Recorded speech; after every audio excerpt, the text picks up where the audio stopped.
یه روز تو رویاها دیدم با خدا گفتگو میکنم. خدا پرسید تو میخوای با من گفتگو کنی؟ جواب دادم اگه وقت دارید. خدا خندید و گفت وقت من بی نهایته. تو ذهنت چیه که میخوای من بپرسی؟ سوال کردم چه چیز ما آدما شما رو سخت متعجب میکنه؟ خدا جواب داد کودکیشون. اینکه اونا از کودکیشون خسته میشن، عجله دارن زودتر بزرگ بشن، بعد دوباره پس از مدت‌ها آرزو میکنن که کودک باشن. اینکه سلامتی خودشونو از دست میدن تا پول به دست بیارن، بعد پولشونو از دست میدن تا دوباره سلامتی به دست بیارن. اینکه با اضطراب با آینده نگاه میکنن، حال و فراموش میکنن. بنابراین نه تو حال زندگی میکنن نه تو آینده. اینکه اونا به گونه‌ای زندگی میکنن که انگار هرگز نمیمیرن و به گونه‌ای میمیرن که انگار هرگز زندگی نکردن. دستای خدا دستامو گرفت. برای مدتی سکوت کردیم.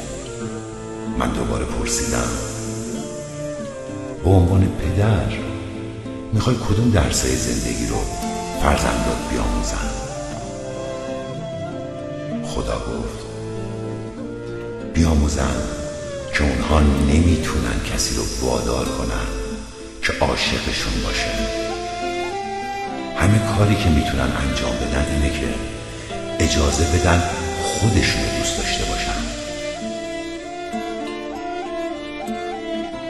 بیاموزن که درست نیست خودشون رو با دیگران مقایسه کنن. بیاموزن که فقط چند ثانیه طول میکشه تا زخمای عمیقی تو دل اونایی که دوستشون دارن ایجاد کنن، اما سالها طول میکشه تا اون زخما رو التیام بدن.